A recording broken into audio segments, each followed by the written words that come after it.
Hi, my name is Dr. Thomas Nguyen, and I'm a board-certified addiction physician. Today, I'd like to talk about the genetic contributions to the development of substance use disorders.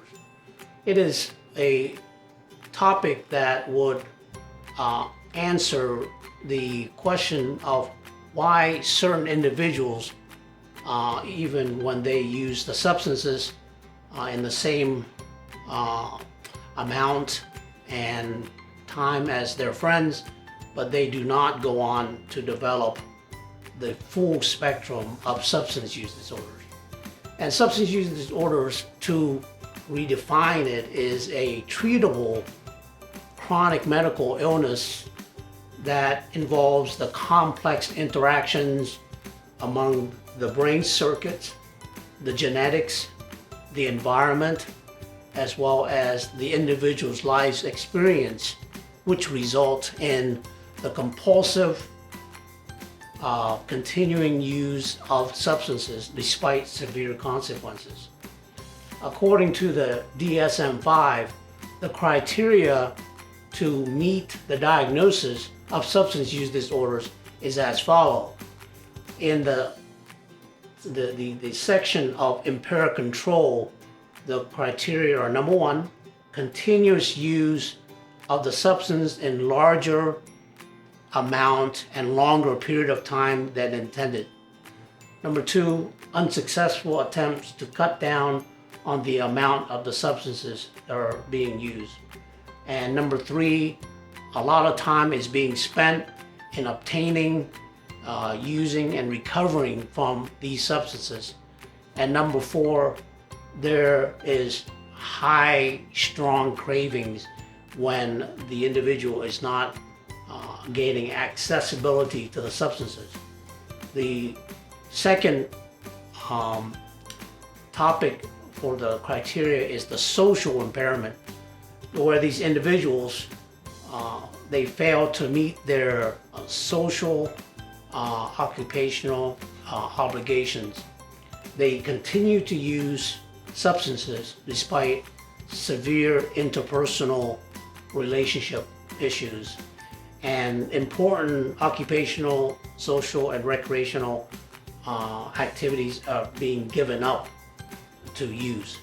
The fourth factor is the risky use, where these individuals would use substances in hazardous situations where they are either driving or they are performing a job where there's a high risk of falling or injuring themselves, and they're intoxicated. These individuals will continue to use despite medical and recurrent psychosocial problems.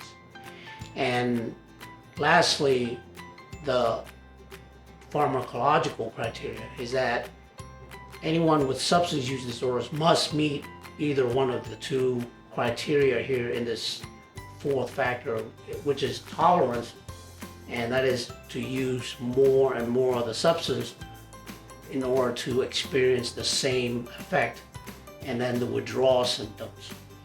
Certain substances have very devastating withdrawal symptoms, and other substances have mild to moderate. So if the individual must have one of the two pharmacological criteria, which is withdrawals and tolerance, and any of the previous criteria that I've gone over, to have mild substance use disorders, the individual must have 1 to 3 criteria. To have moderate substance use disorders is up to 6 criteria, and above 6 criteria, this individual has severe substance use disorder. And the worst outcome of substance use disorder is the term we use as addiction. So it is the interaction of genes, environment, and developmental influences that predict a person's susceptibility to substance use disorder. That interaction that makes every individual unique in how they respond to each substances that they're using. Some individuals will have a euphoric experience on the first use that they can't let go, and they're chasing that euphoria for the rest of their substance use behaviors.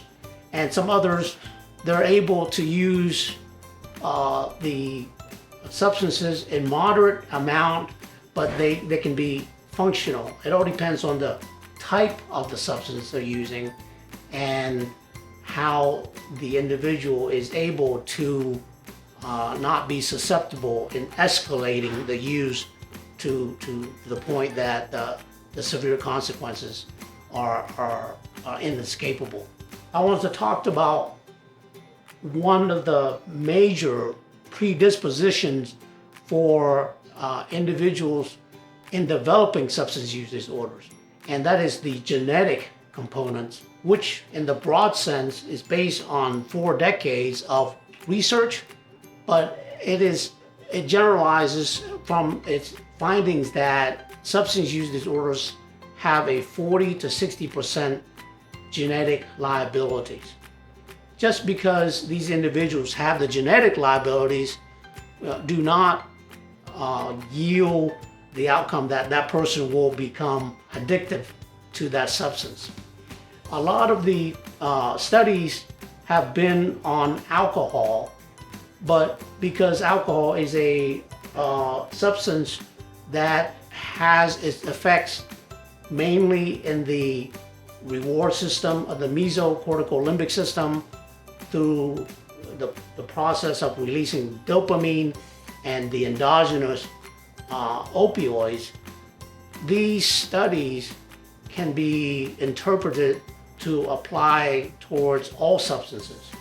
But the reason why I'm going to focus on the research behind the genetic contributions to alcoholism is because of the plethora of research that has encompassed every variation in how the genetic factor is being manifested. I hope this has been informative and useful. Thank you for your time.